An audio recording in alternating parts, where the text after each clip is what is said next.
Salut les triathlètes, j'espère que vous êtes en forme. Bienvenue dans ce nouvel épisode du podcast Devenir triathlète X Open Tri. Et aujourd'hui, dans cet épisode, Hermano reçoit Dylan Liabeuf. Dylan, c'est un chercheur en biologie, post-doc à Berlin, un triathlète amateur et un auditeur de ce podcast depuis ses débuts. Dylan s'apprête à relever un défi exceptionnel, relier Berlin à Barcelone en vélo, soit 3000 km, pour porter un projet unique qui mêle santé publique, don d'organes et recherche scientifique.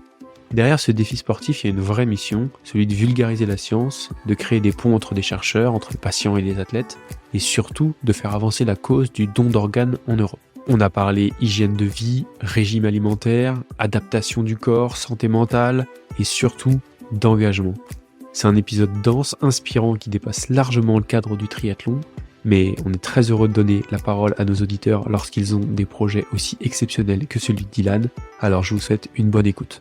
Et de votre côté, j'espère que la préparation pour votre début de saison se passe bien, et j'en profite pour vous rappeler que si vous avez des questions sur la préparation, sur le matériel, et je pense notamment aux gens qui vont démarrer leur premier triathlon, aux transitions ou aux règles en triathlon, n'hésitez pas à nous rejoindre sur l'espace de communauté en ligne qui regroupe aujourd'hui plus de 2500 triathlètes. Vous pourrez y poser vos questions, y apporter des réponses pour les plus débutants et surtout échanger avec d'autres triathlètes passionnés du monde entier. Le lien est dans la description et j'espère vous retrouver tout de suite de l'autre côté. D'ici là, c'est parti pour cet épisode avec Dylan et Hermano. Hey les sportifs, juste avant de vous laisser écouter l'épisode, j'en rajoute une dernière petite couche. Si vous avez été très attentifs pendant l'épisode où nous avons reçu Mathieu Poulain, swimrunner et champion du monde en titre, et Vincent, son acolyte, tous les deux fondateurs et co-animateurs du podcast L'Instant Swimrun, je me suis relancé dans un défi pour l'année 2025. Alors c'est très simple, on raconte tout ça dans un podcast éphémère qui s'appelle Road to Eutilo. Ça s'écrit Road-to Otilo, O-T-I-2-L-O. Je vous laisse aller découvrir le podcast, nos aventures, le défi, et puis j'attends bien entendu que vous me fassiez un max de retours, surtout que le premier épisode est une véritable masterclass où on a reçu celles et ceux qui font le swimrun, et puis les têtes d'affiche mondiales qui sont, comme par hasard, des Françaises et des Français. Pour vous donner encore plus envie, je vous rajoute même quelques petits extraits à la fin de cet épisode. Restez bien jusqu'au bout, vous allez voir, non seulement c'était une superbe masterclass, mais en plus, on s'est bien marré. Allez, c'est très simple, direction Road to Otilo. Salut les sportifs et bon épisode. Salut les sportifs, c'est Hermano et je suis très heureux de vous recevoir pour ce nouvel épisode du podcast Devenir triathlète X Open Tri. Pour planter un petit peu le décor aujourd'hui, alors déjà je suis tout seul, Charlie n'est pas là, mais il ne peut pas être là à chaque fois. Par contre, je suis très content de recevoir mon invité, Dylan Liabeuf. Salut Dylan. Salut Hermano. Pour la petite histoire, tu nous as contacté il y a quelques temps via le formulaire de contact du podcast en nous disant voilà, je vous écoute régulièrement, j'aime bien votre podcast et puis j'aimerais vous parler d'un truc, j'ai un projet sympa. Donc on va revenir là-dessus un petit peu après, mais ce que je te propose déjà, c'est de te présenter. Donc dis-nous tout, qui est Dylan Liabeuf? Déjà, salut Hermano, salut tout le monde. Donc c'est exactement comme ça que ça s'est passé, c'est-à-dire que moi j'écoute le podcast depuis un petit moment. J'ai commencé le triathlon il y a 2 ans et demi, 3 ans. Du coup, j'ai commencé aussi à écouter quelques podcasts et c'est comme ça que je vous ai découvert. Mais en fait, le truc, c'est que moi, donc j'aime beaucoup le sport. On en a discuté aussi beaucoup. J'aime beaucoup le sport. J'ai fait plein de sports différents. Et j'avais ce petit projet. Du coup, moi, dans la vie, je suis chercheur. Et donc, je fais de la recherche, notamment sur le foie. Mais j'ai des petits projets sportifs un peu chaque année. Et du coup, je me suis mis dans le triathlon il y a 3 ans, comme je viens de le dire. Et en fait, j'ai commencé par du gros triathlon, c'est-à-dire du long, des choses un peu en forêt, en nature, parce que je viens de la campagne. Et voilà, mais donc je viens de la campagne, je fais de la recherche, je suis à Berlin en ce moment, je suis français originaire, donc tout ça, c'est un gros mélange en fait, et c'est pour ça que je vous ai contacté, parce que j'ai monté un petit projet de santé publique qui lie le sport et la santé. Voilà. On va revenir dessus. Restons un peu sur toi déjà. Tu disais que tu es un fan de sport, au-delà du fait que tu as découvert le triathlon il y a 2-3 ans. Il était comment le petit Dylan? Est-ce qu'il était déjà sportif? Quel sport tu pratiquais? Eh ben, c'est assez particulier parce que j'ai commencé par l'équitation. Donc, je suis monté à cheval pendant 12-13 ans. J'ai fait un petit peu de jumping, pour ceux qui connaissent. Donc, je travaillais chez un cavalier professionnel. Donc, j'étais beaucoup beaucoup dehors, je montais beaucoup à cheval et puis après je faisais beaucoup de sport à côté, hein. J'ai fait un peu de judo, j'ai fait un peu de foot, un peu de rugby. Mais le sport, ça a toujours été, oui, une présence quand même qui m'a toujours un peu structuré. Donc j'ai toujours eu besoin du sport. Donc petit et grand et je courais toujours un petit peu à droite à gauche. Je marchais rarement. T'étais dans quelle région? Je viens d'Ardèche, moi. Ouais, vraiment le calme. Le très très calme. Il y a pas d'avion, il y a pas de train. C'est pour ça que je courais beaucoup. Donc ouais, j'ai toujours eu ça. Et puis on habitait vraiment dans un petit village reculé, donc très peu d'habitants. Et puis la forêt, à chaque fois que je rentrais de l'école, je passais par la forêt, donc je passais des petits détours. J'ai toujours eu un peu cet attrait pour regarder un peu ce qu'il y avait autour de moi. Et donc le sport en extérieur, ça a aussi toujours été quelque chose qui m'a toujours suivi. Et puis monter à cheval, le contact avec l'animal aussi, pour ceux qui connaissent, c'est quelque chose d'assez particulier. Donc, grosse passion, ouais. Grosse passion. Et au-delà du sport, tu as fait des petites études. Tu nous en parles rapidement, enfin même pas forcément rapidement. N'hésite pas à t'étendre sur le sujet. Alors, mes études, c'est assez particulier, hein. J'étais un petit garçon assez concentré. Donc, j'ai eu des bonnes notes et j'ai jamais eu trop besoin de travailler jusqu'à un petit moment avant le bac où là, j'ai eu besoin de travailler et je voulais faire des études de veto parce que du coup, le lien avec le cheval.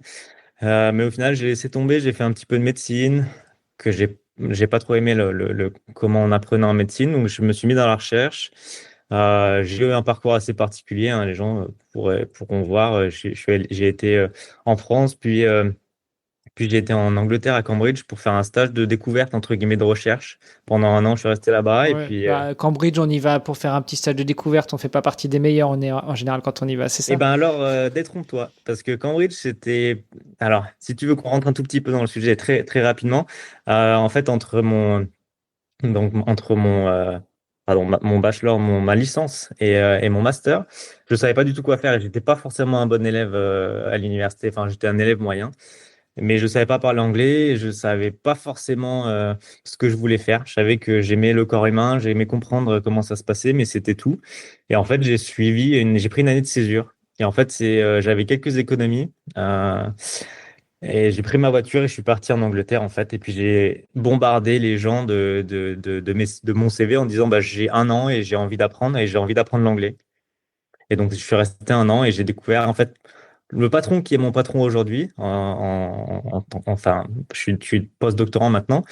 Je l'ai découvert comme ça et j'ai passé un an dans son labo et j'ai appris l'anglais, j'ai appris la science et j'ai aussi fait du sport. Mais je suis resté pendant un an à Cambridge.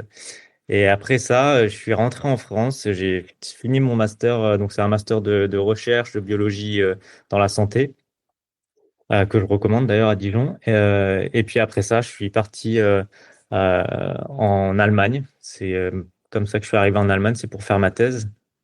Donc, une thèse sur la modélisation des cancers viscéraux. Donc, c'est sur l'estomac et sur le foie et sur la régénération aussi, que j'ai quasiment terminé, que maintenant je suis à Berlin pour faire de la régénération hépatique. Donc, je suis en post-doctorat et on travaille sur comment le foie est un organe très important dans le sport aussi, mais qui arrive à se régénérer plus ou moins tout seul. Et donc, on essaie de comprendre les mécanismes. Intéressant. Restons un petit peu juste sur le schéma études pendant qu'on parle avec un docteur, un futur thésard. Comment ça marche? Donc, licence, master, Ouais. on voit bien. Donc, bac plus 3, bac plus 4, bac plus 5. Après, il se passe quoi? Quand on s'oriente vers la recherche universitaire finalement, parce que après le doctorat, quand on veut être docteur, médecin, on voit bien. Mais dans la recherche, ça se passe comment? Bah, en fait, pour moi, donc, comme je t'ai dit, j'ai un parcours assez particulier, donc j'ai fait beaucoup de laboratoires de recherche pendant mes études. Donc, déjà, pendant la licence, pendant le master, on essaie de faire des échanges universitaires. Et moi, j'ai toujours été attiré par ce qu'il y avait autour. Donc, je suis allé dans beaucoup de laboratoires.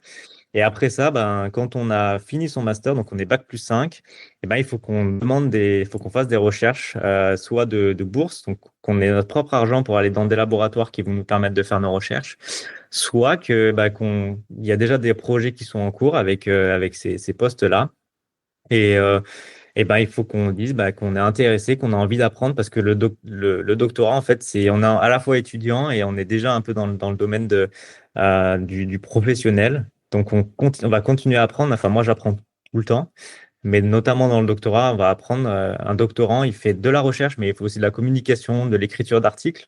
Et tout ça, il faut vraiment qu'on se développe. Donc, le doctorat, c'est vraiment un tremplin vers le monde professionnel, en ayant la majorité des connaissances après son master dans un domaine.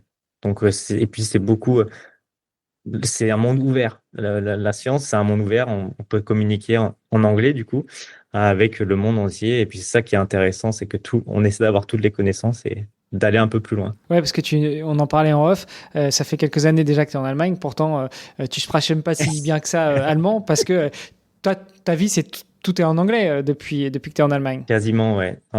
J'étais à Dresde, donc, qui est une petite ville juste en dessous enfin, une petite ville, c'est un demi-million d'habitants juste en dessous de Berlin. Euh, et là-bas, il faut parler un petit peu en allemand dans la vie, en dehors du laboratoire. Mais c'est vrai que tout se fait en anglais. Donc, mon anglais, j'ai un anglais un anglais français et un anglais britannique, du coup, vu que j'ai appris en Angleterre. Mais ouais, tout se fait dans la recherche en anglais, ouais. Et c'est quand même un petit prérequis si on veut faire de la recherche académique plutôt, plus ou moins haut niveau, ouais. Là, tu es post-doctorant, ce qui veut dire que tu as ton doctorat et tu dois encore déposer ta thèse, enfin, en tout cas, présenter ta thèse, ou ça veut dire que tu as eu, et la thèse, c'est encore l'étape au-dessus du doctorat? Et ben alors, les chercheurs et les post-doctorants te diront toujours un petit peu la même chose, c'est que ma thèse, entre guillemets, toutes les recherches que j'ai fait autour de ma thèse, c'est terminé, et on est en train de publier les papiers. Donc les papiers scientifiques, qui sont relatifs à ça, mais j'ai pas encore présenté ma thèse. Donc si tu veux, je suis un post-doctorat qui doit encore juste, entre guillemets, faire l'examen du doctorat. Donc tout ça, c'est planifié, c'est fait, mais il faut regrouper des professeurs pour établir, le diplôme, entre guillemets. Mais là, oui, je suis déjà en post-doctorat, donc je suis déjà dans la suite. Et ça, le post-doctorat, ça permet de préparer, en fait, me préparer pour potentiellement monter mon propre laboratoire sur mes propres sujets plus tard. Et ça permet pareil, de publier des recherches, qui vont permettre de faire ce tremplin-là et d'avoir des financements. Bon, on sort un petit peu du domaine du sport, mais je pense que c'est intéressant aussi, tu vois, d'avoir cette compréhension de comment ça marche, sachant que c'est relativement normé partout dans le monde, hein. En France, en Allemagne, en Angleterre, en Italie, aux États-Unis, le schéma est à peu près toujours le même. Exactement. Moi, je vois toujours un peu les chercheurs quand même, sauf des grandes stars, mais comme des rats de laboratoire, cette étape de la thèse, de présenter la thèse, d'être devant un jury, seul face à X professeurs qui vont juger ton travail. C'est pas trop impressionnant? Bah, c'est impressionnant. Après, la thèse, c'est pas forcément le juge de paix, on va dire. La thèse, normalement, quand tu l'as fait comme il faut, c'est juste la passer, c'est juste la présenter, c'est juste donner au monde, entre guillemets, ton travail, le présenter oralement. Mais ça, on le prépare un petit peu déjà. On a des conférences, on a des congrès. Quand on publie un papier scientifique, on va en parler. Donc, un chercheur, c'est aussi, un communicant. Donc, on a aussi cette formation, entre guillemets, inhérente au doctorat. Il faut qu'on s'entraîne. Et donc, la thèse, c'est vraiment juste, bah, on y va, on présente tout ce qu'on a à présenter, on le fait au mieux possible. Mais après, l'idée, c'est encore une fois, c'est l'idée de se développer et puis, d'arriver à parler de notre sujet, au plus simplement avec des gens qui sont pas forcément dans le domaine et s'adapter à son audience. Enfin, tu sais tu sais de quoi je parle. Ouais, c'est ce que j'allais dire, c'est faire un podcast en fait. Donc ouais, c'est ça qui est super intéressant, c'est que, quand on est dans la recherche, on fait pas que de la recherche. On a cet aspect de rat de laboratoire et c'est ce qu'on aime faire. Là, on est, dans une pièce à côté de mon laboratoire, mais, dès qu'on a fini, je retourne au laboratoire et puis je vais faire des expériences et c'est ce qu'on aime faire, c'est essayer d'aller toujours un petit peu plus loin. Et puis il y a des choses qui sont très jolies, de l'imaging. On va regarder ce qui se passe. Moi, je regarde ce qui se passe par exemple dans les embryons humains, dans le développement du foie. Et puis je suis à côté de l'hôpital aussi. Je vais récupérer un foie là tout à l'heure, qui sort de la salle d'opération et puis on va l'étudier. Et c'est ça qui est super intéressant. Je fais de la médecine translationnelle, donc je fais de la recherche qui va pouvoir être appliquée à la médecine, et notamment pour les sportifs, quand il y a des gens qui ne prennent pas trop de glucides, qui sont sur du sport avec la graisse, donc tout ce qui est régime kétogène, et ben cétogène, et ben c'est dans le foie en fait, il y a des systèmes qui se mettent en place et on essaie de les comprendre. J'ai bien retenu ce que tu as dit tout à l'heure, que le foie est un des seuls organes qui se régénère tout seul. Est-ce que tu essayes aussi de translationner, de translater ça sur d'autres organes? Ce serait bien si le cerveau savait se régénérer tout seul, le cœur savait se régénérer tout seul, les reins, et qu'on n'ait pas toujours besoin d'une greffe, quoi. Parce que bon, le foie, il se régénère tout seul jusqu'à ce qu'il soit un petit peu trop imbibé d'alcool, mais ça, c'est autre chose. Exactement. On va pas rentrer dans toutes les maladies autour du foie, mais c'est vrai qu'en fait, le foie, c'est vraiment l'organe. C'est aussi un de mes sujets de recherche, c'est qu'on peut couper jusqu'à 80% du foie et il va arriver à la fois à gérer toutes les fonctions qu'il a, donc la détoxification d'alcool notamment, mais aussi pour faire du sport, donc les métabolismes glucidiques et lipidiques, mais aussi se régénérer pour son plein volume et arriver à avoir un foie même qui est encore en meilleure santé quand on coupe et quand il se régénère, il est encore en meilleure santé qu'un foie d'une personne plutôt âgée. Et c'est le seul organe qui se régénère à l'âge adulte. Mais après, par exemple, le cœur, chez la souris, par exemple, une souris va naître et si on coupe le cœur avant 18 heures post-naissance, le cœur va pouvoir se régénérer. En fait, le problème, c'est que il y a des mécanismes qui font qu'à un moment donné, le corps, il met un stop et ça se régénère plus. Mais il y a de la régénération qui se fait, par exemple, tes intestins, tous les 5 jours, tu as un nouvel intestin parce qu'il se régénère automatiquement tout seul, tout le temps. Quand ton goût, il change parce que tous les 7 ans, eh ben, tu as, une nouvelle langue. Donc, c'est pour ça que tu aimes quelque chose quand tu es jeune et tu l'aimes plus quand tu as 7 ans de plus parce que les goûts changent. Et c'est ça qui est super intéressant. Ah, c'est impressionnant ça, tu vois, c'est un sujet qui m'intéresserait de creuser. Mais c'est vrai que si je prends mon exemple personnel, j'ai toujours été un gros viandard depuis que je suis tout petit, même si mes parents mangeaient de la viande et des légumes. Comme beaucoup d'enfants, j'étais pas forcément super attiré par les légumes. Et en général, mes légumes, ça se limitait à pommes de terre, tomates, quelques champignons, enfin, tu vois, quelques trucs basiques, quoi. Quand j'ai commencé, enfin un petit peu même avant que je commence à réfléchir à mon défi Agrippa, j'ai voulu tester le régime végétarien, voire même limite végétalien. En gros, je prenais plus aucune protéine animale, sauf le fromage. Bah, bizarrement, j'ai découvert des saveurs que soit je ne connaissais pas, soit qui m'avaient laissé, pour ainsi dire, un mauvais goût de quand j'étais gamin. Je prends l'exemple des lentilles, toutes les lentilles, les vertes, les corails, les noires, etc. Ou les épinards, les choux de Bruxelles, j'ai pas encore réussi. Les brocolis, ce genre de choses. Et je comprends peut-être un peu mieux pourquoi maintenant. Bon, il m'a fallu plus que 7 ans, mais peut-être parce que ma langue a changé. Ah oui, non, mais c'est ça, les papilles gustatives, tout change. Et après, c'est chaque fois qu'on change de régime aussi. Enfin, moi, c'est pareil, hein, je suis sur le régime végétalien. Et je mange aussi quand je rentre en France un petit peu de fromage. C'est parfois, je triche un petit peu, mais. Bah, en même temps, le fromage en Allemagne, je peux comprendre que tu n'en manges pas beaucoup. Tiens, il n'y a pas trop d'Allemands qui nous écoutent, je pense. Allez, un petit bisou à Brice quand même, à Brice Maillard et à Berlin. Qui est mon coach d'ailleurs, qui est mon coach Brice. Donc c'est super. Et puis c'est super intéressant quand on change de régime aussi, on va cuisiner différemment. Enfin, je sais pas si tu aimes cuisiner, mais on va faire les choses différemment. On va faire pour qu'on aime. Et puis même après, on va essayer de sentir comment ça agit sur notre corps. On est tous les deux sportifs. Donc tu t'as préparé un gros défi avec un régime végétarien. Donc c'est tout notre corps qui s'adapte. Et c'est ça, c'est une super machine quand même. On a quand même une super machine. Ouais, pour refaire le parallèle avec ce que tu disais et avec le sport, tu disais par exemple le foie, on peut en couper jusqu'à 80% et il va se régénérer et potentiellement il sera même mieux, plus en forme qu'il n'était avant ou que le foie d'une personne du même âge ou autre. On fait aussi ça un peu avec les muscles aussi, c'est-à-dire notamment, je pense au dry needling, je pense aussi à au niveau des tendons, quand on a des blessures aux tendons et qu'on passe par la phase d'électrochoc, d'électrochoc. En fait, ce qu'on va faire, c'est qu'on va casser les liaisons musculaires ou les lésions tendineuses pour en recréer des nouvelles. Avec le dry needling, donc pour ceux qui connaissent pas, en gros, c'est un peu comme de l'acupuncture, mais avec des aiguilles plus longues et on reste pas sur le derme, donc sur la peau, mais on va carrément piquer les muscles au niveau des trigger points, donc des points de déclenchement, avec l'idée de tendre énormément le muscle pour qu'il se redétende après directement. Et donc, ça permet de détendre certains nœuds musculaires. Ouais. Donc finalement, il y a beaucoup d'organes ou de tissus, on va peut-être englober tout ça dans éléments du corps humain qui peuvent aussi, entre guillemets, se régénérer. Et là, je passe sous ton contrôle. Hein. Ouais, on a ce qu'on appelle des cellules souches adultes un petit peu dans tout le corps.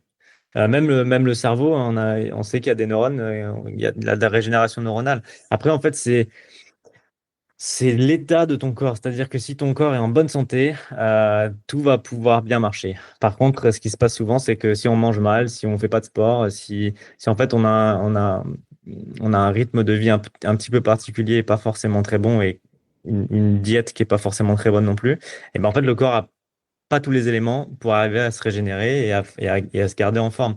Donc en fait, ce qu'il faut juste faire, c'est que oui, le corps a plein de capacités, il faut juste maintenir la machine en forme et voir ce qui marche le mieux pour nous aussi, parce qu'on est plus ou moins tous différents. Il y a des choses qui marchent pour tout le monde, mais il y a des choses qui marchent, qui vont plus marcher pour toi que pour moi, pour des raisons multiples, hein. La génétique, enfin, on a tous eu ces problèmes-là. Toi, tu t'entraînes comme moi et en fait, tu vas plus vite et tu progresses beaucoup plus vite. Mais l'idée, c'est que surtout sur nos sports d'endurance et tout ça, c'est sur la longueur.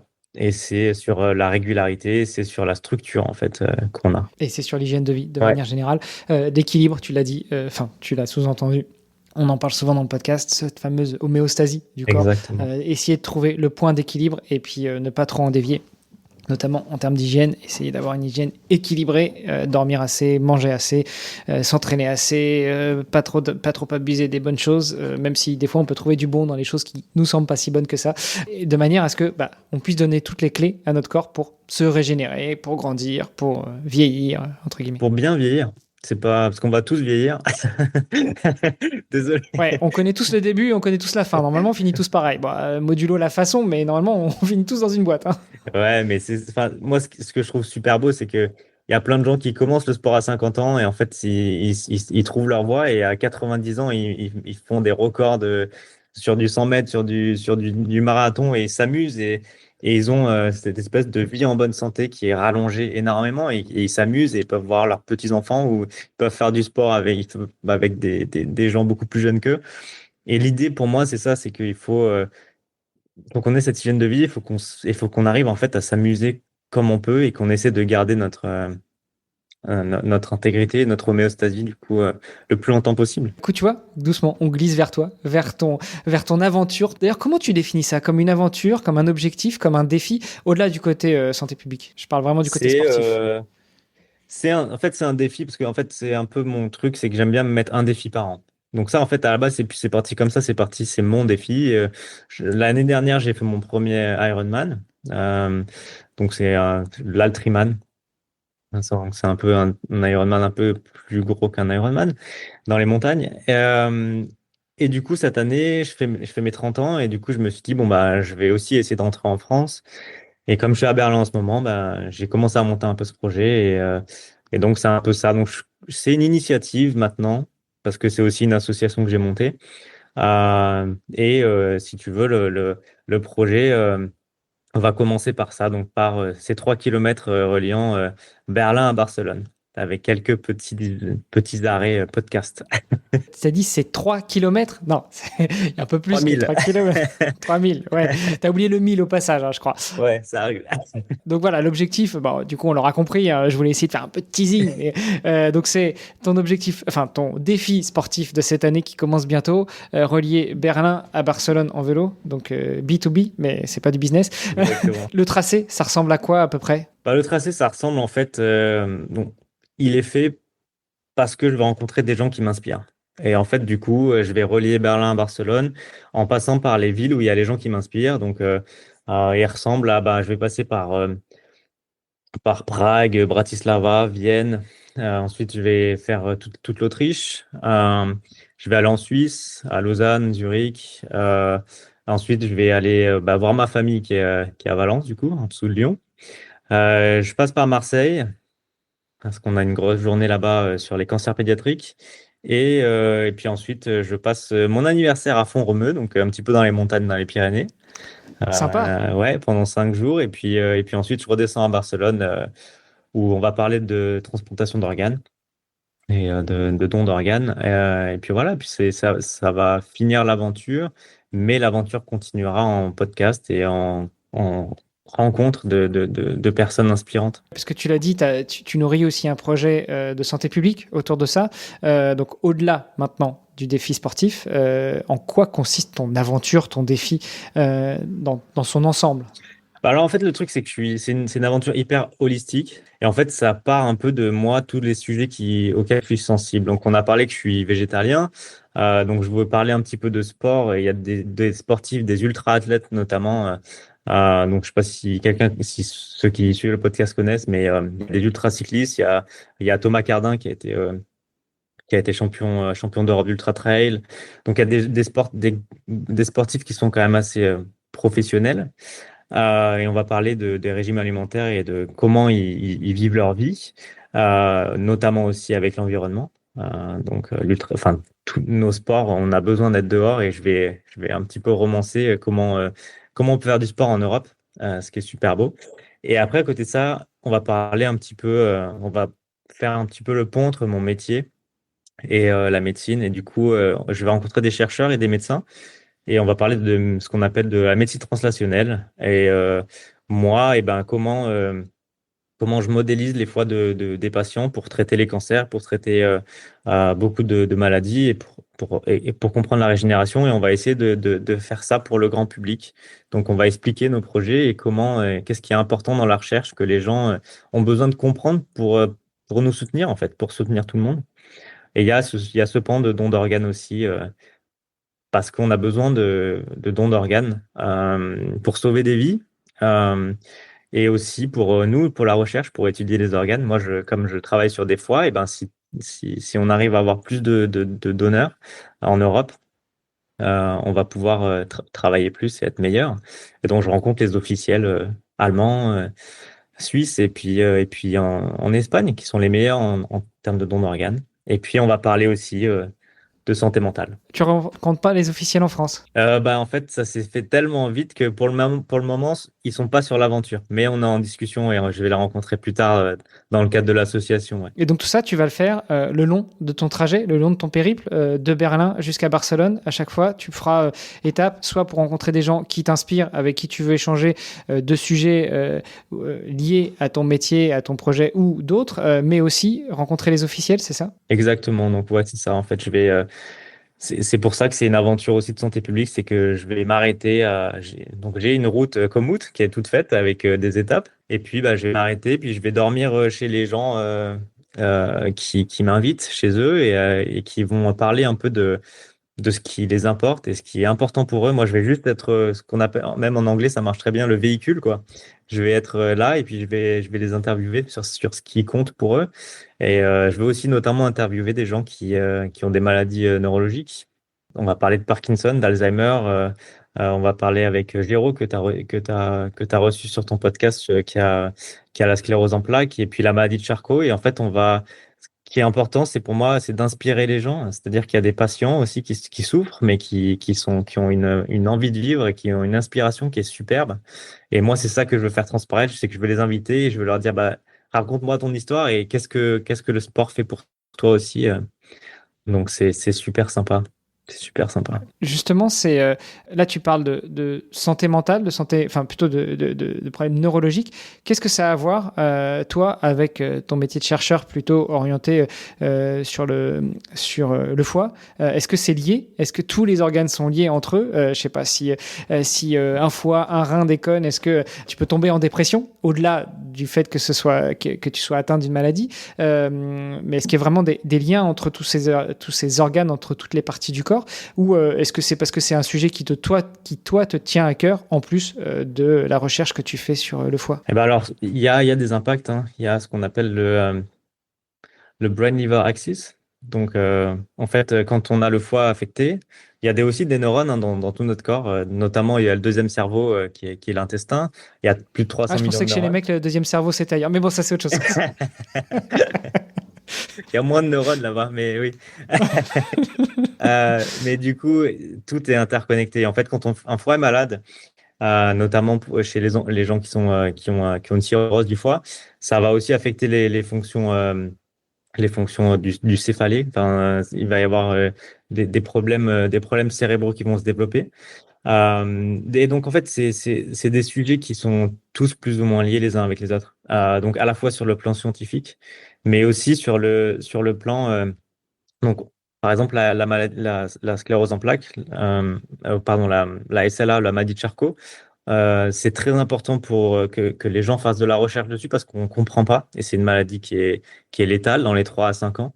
Et l'idée, c'est de soutenir cette recherche et il y a beaucoup de gens qui travaillent là-dessus pour mettre en place des projets de recherche. Il y a Olivier Goy qui va passer dans le podcast aussi et lui, il a la maladie. C'était un ancien entrepreneur, il a la maladie.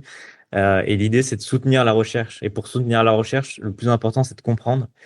Et donc, c'est d'avoir des acteurs, des gens qui font pour ça. Donc, c'est dans mon podcast, il va y avoir des gens qui font, des gens qui sont soit malades, soit chercheurs, et qui vont essayer de faire comprendre la maladie et pourquoi c'est important de soutenir la recherche là-dessus. Et puis, il y a des initiatives exceptionnelles.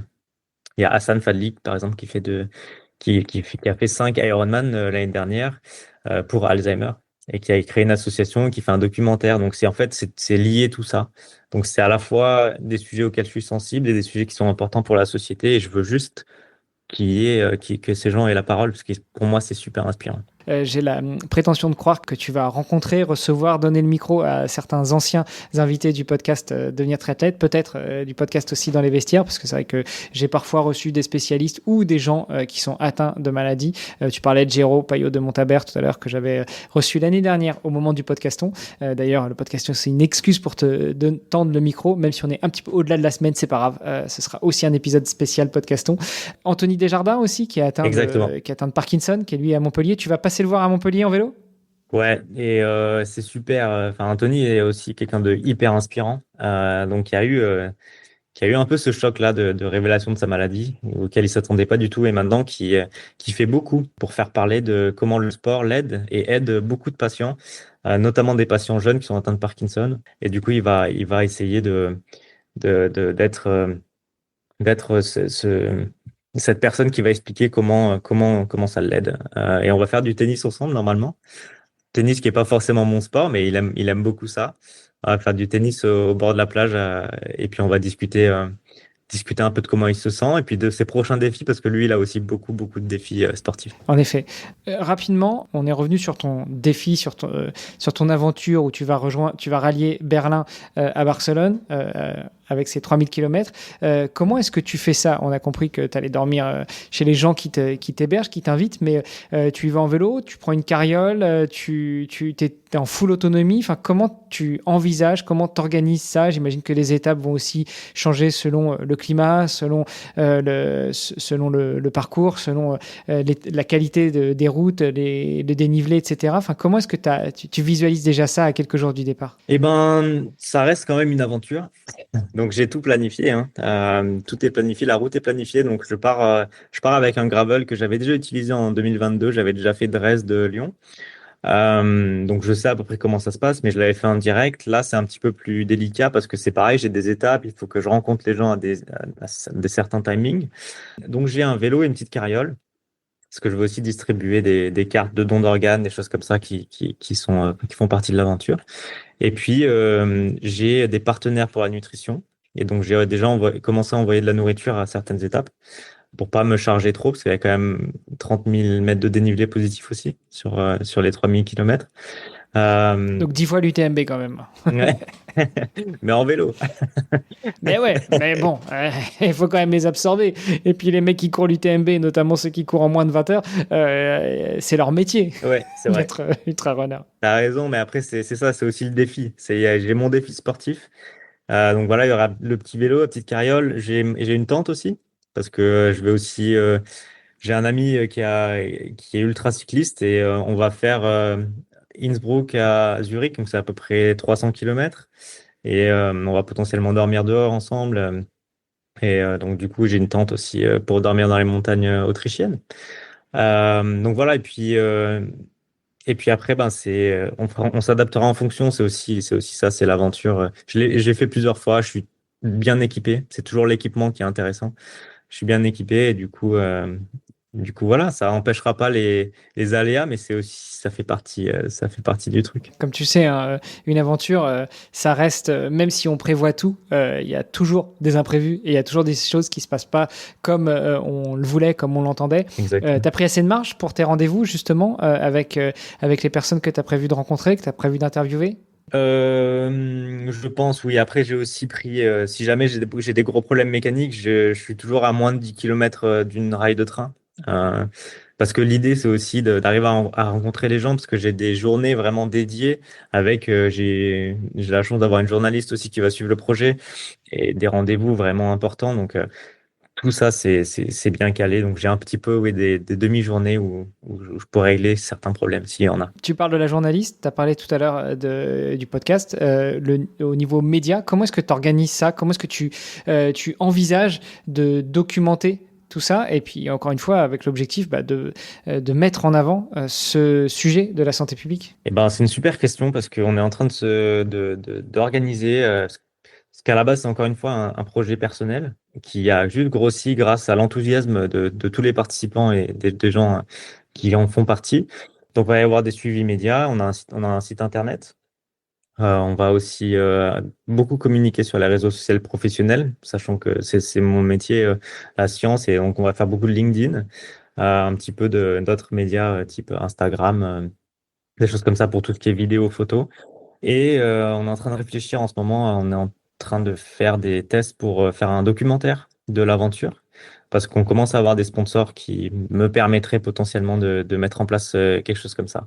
Donc l'idée, c'est ça. L'idée, c'est que, comme toi, tu l'as fait, c'est faire parler les gens, récolter un petit peu d'argent pour faire vivre la recherche et les associations qui me soutiennent sur ce projet-là. Donc, il va y avoir aussi potentiellement une cagnotte qui va être organisée pour arriver à soutenir toutes ces associations qui font beaucoup de choses qui sont très importantes. Tu disais que vous allez avoir un site internet. On peut voir déjà en amont quelles seront les étapes, quelles seront les dates de passage estimées, ce que tu as prévu d'y faire. Alors, je sais que par exemple, si on s'arrête sur le lundi 28 avril à Marseille, il y a quelques trucs qui sont prévus. D'ailleurs, il faudra que tu m'en dises plus pour qu'on programme tout ça. Comment on fait si on veut te retrouver sur le parcours? Bah, c'est ça, là on est en train de finaliser dans les 2, 3 jours. Le site internet sera en ligne et on pourra retrouver vraiment chaque étape, chaque intervenant. Donc les intervenants aussi seront présentés avec des postes dédiés hein, en amont, mais sur les sites internet, il y aura déjà tout avec les intervenants, dans quel cadre ils interviennent et puis de quoi on va parler. Donc tout sera sur les sites internet et puis la cagnotte va être mise en place, je pense, dès le premier jour, qui sera le 12 avril, le jour de départ, 12 avril 2025. Ouais. Dylan, c'est le moment, on n'est pas à la radio. Tu peux remercier toutes les associations, tous les partenaires, tous les sponsors que tu as déjà, en précisant que ceux que tu cites pas, c'est pas que tu les as oubliés, c'est juste qu'ils sont pas encore signés sur le projet. Donc vas-y, hein, le micro est à toi. Et ben il y a énormément de monde. Donc déjà, je voudrais te remercier toi parce que Oula. on n'en a pas vraiment beaucoup plus parlé de ça, mais en fait, donc je t'ai envoyé un email. Enfin, je t'ai envoyé via le site de Devenir Triathlète, la page contact. Et tu m'as répondu dans les 5 minutes et on s'est appelé pendant quasiment 1 heure. Tu devais aller je crois que tu devais aller à la pharmacie pour récupérer des J'étais médicaments. devant la pharmacie, les gens ils ont dû se demander mais qu'est-ce qu'il fout l'autre avec son téléphone, ça fait 1 heure qu'il est là, en plus il pleuvait, je m'en souviens, j'étais sous la flotte, mais bon voilà, écoute, Mais, c'était un bon moment, donc mais c'était l'occasion de... en fait, en plus de me donner des contacts, tu m'as donné tout l'enthousiasme pour faire partir le projet vraiment. Et si le projet il est aussi entre guillemets étoffé maintenant, c'est grâce à cet enthousiasme que j'ai ressenti chez toi. Et ça m'a donné une force vraiment folle. Et donc après, donc je te remercie toi, je remercie tous ceux qui vont passer dans le podcast. Et je remercie toutes les associations. Hein. On a aussi tous sur la santé mentale, il y a Movember, il y a pas mal d'associations sur les entre guillemets minorités, donc pour les personnes LGBT, pour les mêmes au niveau de sexisme et tout ça, on a beaucoup d'associations là-dessus. Et après, on a des associations, notamment France Alzheimer. On a aussi tout ce qui est l'ARSLA, tout ce qui est les Invincibles qui sont pour la maladie de Charcot. Il y a énorme. En fait, je pense que je pourrais pas tous les citer, mais il y a des associations pour la dépression en Allemagne qui sont un petit peu particulières. Mais en termes français, oui, on a aussi tout ce qui est pour Margot. On a les 2500 voix pour les enfants malades. Et puis, il y a tous les officiels pour le don d'organes en France, en Allemagne, en Espagne, en Suisse, Suisse Transplante qui nous aide beaucoup.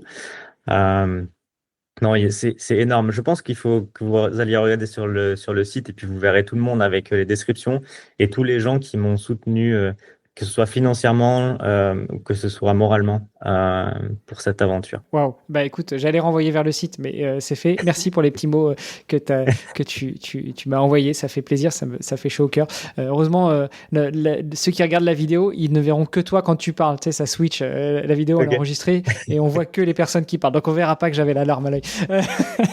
Tiens, pour l'info, je sais pas si je te l'avais dit, mais moi j'ai bénéficié aussi de la banque de greffe quand j'habitais au Luxembourg parce que j'ai été greffé d'une cornée en Allemagne, à Hambourg. Donc je vois un petit peu non seulement la complexité des choses, mais aussi le bon fonctionnement inter-européen, en l'occurrence l'Allemagne avec le Luxembourg. Le Luxembourg étant un pays qui n'a pas qui ne fait pas de transplantation, mais il travaille beaucoup avec les pays frontaliers que sont la France, la France, la Belgique et l'Allemagne. Donc voilà, c'était l'occasion d'en parler. Donc encore une fois, pour les partenaires, les sponsors, les associations, allez voir sur le site. Moi, quand tu énonces tout ça, je me dis, mais en fait, postdoc, tu bosses pas, tu fais rien, c'est pas possible. Comment t'as fait pour contacter tous ces gens? Enfin, moi, j'ai préparé mon défi pendant 3 ans, j'ai pas eu le temps de contacter plus de 3 ou 4 associations. Comment t'as fait pour contacter tous ces gens, Dylan? C'est une bonne question. Après, j'ai un double job, entre guillemets, parce que là, c'est énormément de travail, hein. Bah, si tu veux des infos, hier, je suis resté au labo jusqu'à 1h du matin, parce que j'ai reçu un foie à 15h, et puis j'ai dû tout préparer. En fait, je suis passionné. Je pense que c'est intéressant, c'est important de le dire. Je pense que si quelqu'un me demande d'avoir le rythme que j'ai en ce moment, je peux pas le faire, mais c'est comme toi. Par contre, être passionné et puis discuter avec des gens passionnés, à la fois des chercheurs pour mon travail, mais aussi bah, toi, vous, tous les gens qui sont passionnés de sport, tous les gens qui sont passionnés et qui veulent transmettre leur message, c'est super important de leur parler et ça donne énormément d'énergie. Et donc, ça m'a permis justement de très bien m'entourer et en fait d'avoir une sorte de ping-pong ou de ricochet, de système de ricochet, c'est-à-dire que bah, comme toi, tu m'as recommandé pas mal de personnes qui, toi, t'ont inspiré, que tu pensais pourraient correspondre à l'aventure. Ça s'est beaucoup passé comme ça. Et puis maintenant, j'ai une journaliste du coup, qui m'accompagne, Camille Boivini, et c'est une journaliste scientifique. Et du coup, elle m'aide pour tout ce qui est les réseaux, pour tout ce qui est la préparation aussi, quelques scripts pour faire le podcast, essayer de me sentir un petit peu mieux pour parler. C'est encore une fois, c'est une formation. Euh, et en fait, c'est ça, je m'entoure beaucoup. Et puis, le site internet, il a été fait par quelqu'un qui a aussi Parkinson, qui est dans l'association qui s'appelle Ping Pong Parkinson, donc qui s'appelle Sandra et qui est ici. Et ça a été fait, le site internet a été fait par son copain. Donc, en fait, c'est tout ça. C'est parti d'un projet personnel avec des fonds personnels et au final, tout le monde a investi d'une manière morale ou d'une manière financière. Et aujourd'hui, c'est pour ça qu'au bout de même pas 6 mois de préparation, bah, j'ai réussi à contacter tous ces gens-là qui m'ont mis en contact avec d'autres et tout le monde a été très, très enthousiaste. Et après, bah, c'est plus facile à organiser si tout le monde y met du sien. Ouais, bah, je te félicite quand même parce que il y a rencontrer des gens, fédérer des gens et puis animer des gens. Il y a toujours plein de gens qui sont pavés de bonnes intentions et puis après les mettre tous en musique, ça c'est un autre de tes talents et franchement bravo. Tu le disais tout à l'heure et je pense qu'on va pouvoir peut-être terminer là-dessus. Le don d'organes, c'est important, que ce soit Ouais. le don d'organes à d'autres, enfin pour qu'il soit donné à d'autres patients ou le don d'organes à la science. Il y a des réglementations qui sont particulières suivant le pays, même si ça tend un petit peu, si je ne m'abuse, à s'homogénéiser au niveau de l'Europe. Mais en gros, déjà, ça se prépare avant de mourir, surtout Ouais. qu'on sait jamais et véritablement quand est-ce que ça va se passer. Mais pour terminer là-dessus, sur une note d'espoir, comment ça se passe si on se pose la question d'être donneur ou pas d'organes et puis de sang aussi, hein, mais... Bah alors, c'est une question super intéressante. J'ai rencontré la semaine dernière l'officielle allemande. Et en Allemagne, ça se passe pas très bien. C'est aussi pour ça que j'ai voulu faire cette aventure. Parce que Il n'y a pas aussi deux systèmes différents entre l'ancienne Allemagne de l'Est et l'ancienne Allemagne de l'Ouest, et puis le système fédéral et le système national? En fait, le truc, c'est que donc, si on englobe un petit peu plus, il y a Eurotransplant qui est le système européen. Donc, il y a le système européen qui arrive à justement à organiser tous les potentiels receveurs, donc avec la gravité de la maladie. Donc, plus c'est grave et plus on va être en haut sur la liste. Plus t'es en haut de la Ouais. liste. Ouais. Mais après, à côté de ça, il y a un système allemand. Et même dans le système allemand, il y a plusieurs régions. Et donc, dans le système allemand, il faut que la région, en fait, on va discuter avec les hôpitaux. Chaque région discute avec chaque hôpital de sa région pour arriver à mettre en place justement des choses qui sont très très cadrées parce que les Allemands, c'est très compliqué à leur faire comprendre que le don d'organes, c'est important et personne ne va rien faire de leur vivant. C'est juste pour pouvoir sauver des vies après leur vivant. Et ils sont très, comment dire, ils sont peu ouverts encore parce qu'il y a eu quelques scandales qui ont fait que c'est très compliqué aujourd'hui en Allemagne. Et il y a deux systèmes. Il y a le système opt-in et opt-out. C'est-à-dire qu'en Allemagne, on n'est pas donneur directement comme en France. Par défaut. Par définition, exactement. Il faut qu'en fait qu'on ait cette petite carte. Moi, personnellement, j'ai une petite carte. Ou alors s'inscrire sur un site internet si on est allemand. Donc, c'est très, très compliqué comme système. Et donc, c'est pour ça que Sarah Lauder, qui du coup s'occupe de ça à Berlin, elle m'a aussi fait comprendre qu'il faut vraiment en parler dans toutes les familles. C'est-à-dire que si toi, tu veux être donneur, un donneur, c'est à peu près 4 organes qu'on donne. C'est-à-dire que en général, on peut récupérer 4 organes, donc sauver potentiellement 4 vies. C'est-à-dire notre décès, qui n'est pas souhaité à personne, va potentiellement sauver 4 vies, plus va permettre de former des médecins, former des chercheurs pour traiter mieux les maladies demain. Et si tout le monde était donneur, on arriverait à avoir des organes pour tout le monde, c'est-à-dire sauver tous ceux qui sont sur les listes, plus faire des études supplémentaires. Et donc, ce que tout le monde fait aujourd'hui, c'est essayer de mettre en commun, comme tu dis. Donc, c'est cette liste européenne et d'arriver à mettre en place, à la fois dans les hôpitaux, mais dans les familles aussi. Si toi, tu veux donner tes organes, eh ben, c'est comme est-ce que tu veux avoir une crémation ou est-ce que tu veux être enterré? Il faut discuter et il faut que les familles soient au courant. Il ne faut plus que ce soit trop un tabou. Et c'est ce qui se passe en Espagne. En Espagne, c'est le pays qui fait le plus de dons et de transplantations d'organes parce qu'il y a cet aspect de on en parle et on explique. Et c'est aussi pour ça que la vulgarisation et les passages de messages entre la médecine et les gens, c'est très important. Ouais. On n'est pas revenu sur pourquoi Barcelone, on n'est pas revenu sur ton entraînement, etc. Mais je pense que c'était beaucoup plus important pendant cette petite heure qu'on a passée ensemble de parler un petit peu de toi au début pour cerner le personnage et puis aussi et surtout de ton défi et de l'intérêt que tu y mets derrière au-delà de l'intérêt sportif. J'ai quand même une dernière question. Et après, donc on a compris que ce défi, cette aventure, ce problème de santé publique, tu vas continuer à le faire vivre. Mais et après, c'est quoi ton défi de l'année prochaine? Parce que tu as dit que tu avais un défi par an. Ça aussi, c'est une super bonne question. Maintenant, alors, ce défi de cette année, du coup, de mes 30 ans, ça a permis de mettre en place une association. Et donc, je pense que ça restera dans le cadre de l'association. Mais pour l'instant, j'y ai pas réfléchi. Donc, je suis hyper ouvert. Si les gens veulent me contacter pour me proposer des défis et de le faire avec eux, de le faire avec leur association, je suis super ouvert. Et je pense que je vais essayer de me laisser guider peut-être l'année prochaine. Donc, on peut profiter de cette aventure pour faire de la pub pour savoir quel sera mon défi l'année prochaine. Bon, écoute, Dylan, merci beaucoup. Est-ce qu'on a abordé tout ce que tu voulais aborder ou est-ce qu'il y avait des points ultra importants que tu voulais absolument mettre en avant dans cet épisode? Non, moi, je pense juste qu'il faut juste qu'on essaie de se mettre tous en contact. Donc, je suis aussi très ouvert si des gens ont des questions, notamment scientifiques. Je me prétends pas être un expert de tout. Mais par contre, j'essaie d'être ouvert et de répondre aux questions auxquelles je peux répondre. Donc, sur l'aspect végétalien, l'aspect recherche sur le foie, l'aspect un petit peu sportif. Et que chaque personne trouve une oreille et qu'on puisse en discuter tous ensemble et faire des petites communautés. Je pense que c'est super important. Eh ben écoute, merci beaucoup. On l'aura compris, le plus d'infos, c'est sur ton site internet. J'attendrai qu'il soit public pour pouvoir diffuser cet épisode, mais de toute façon, avant le 12. Et puis après, je mettrai les liens d'Instagram et autres pour suivre tes aventures. Merci encore, Dylan. Bonne continuation, bonne fin d'entraînement, bonne fin de préparation du défi. Et puis, nous, on se voit le 28 à Marseille. Exactement. Merci beaucoup, Hermano, pour tout. À plus. Ciao. Ciao. C'était Devenir triathlète X Open Tri. Merci d'avoir écouté cet épisode jusqu'au bout. Nous, on a pris beaucoup de plaisir à l'enregistrer. Alors si ça vous a plu, vous pouvez nous suivre sur nos réseaux sociaux, Instagram, LinkedIn et Facebook. On se rejoint maintenant sur devenirtriathlète.com. Vous allez retrouver l'ensemble des épisodes, mais aussi des outils, des ressources et des conseils gratuits pour débuter, progresser ou performer en triathlon. on ajoute toutes les semaines de nouvelles ressources. Si vous avez une idée d'invité, n'hésitez pas à nous envoyer un petit message.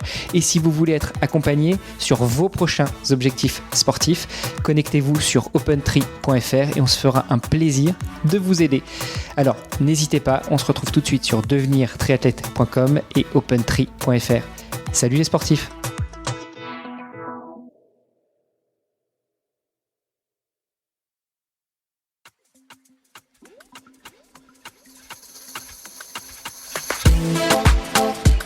Alors moi, j'ai pas autant de titres, je le précise dès le début que tous les invités de cette table. Souvent en reportage, il faut toujours quelqu'un où ça se passe mal, c'était moi. Né sur Montpellier, j'ai 32 ans, je fais du triathlon depuis que j'ai 8 ans. Je suis ancienne nageuse de haut niveau. Une participation à Haut-Îlot 2017, ça a été une édition remarquée. On a fait notre petit binôme avec Julia et on a participé en 2022 et 2023 donc à Haut-Îlot.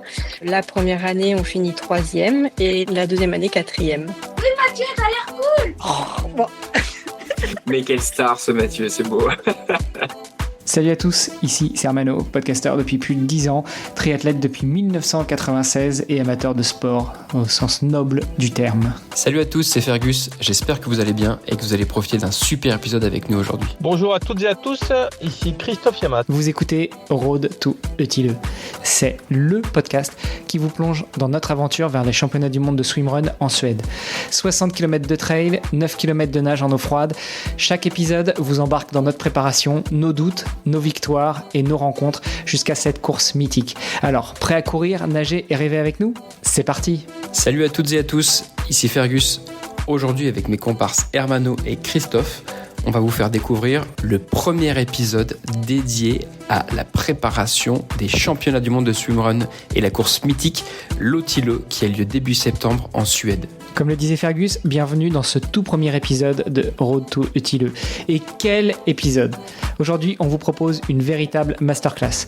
Autour du micro, les pionniers du swimrun en France. Celles et ceux qui façonnent cette discipline depuis bientôt 20 ans et même le champion du monde en titre. Prépa physique, stratégie de course, matos, gestion mentale, ils répondent sans filtre à toutes nos questions pour vous aider à préparer Haut-Îlot ou n'importe quelle autre aventure swimrun. Allez, sortez les carnets, c'est une véritable mine d'or. Et restez bien jusqu'à la fin, vous l'entendrez, la bonne humeur était de mise, on vous a même laissé quelques bonus. Une mention spéciale à Lorraine, elle a fait tout ce qu'elle a pu pour nous rejoindre pendant cet enregistrement, elle était même accompagnée par son fiston que vous avez entendu en intro de cet épisode. C'était la fameuse dédicace à Mathieu. On enfile le bonnet, on pose les lunettes, on ferme la combi, plaquette aux mains, pull boy dans les jambes, et c'est parti!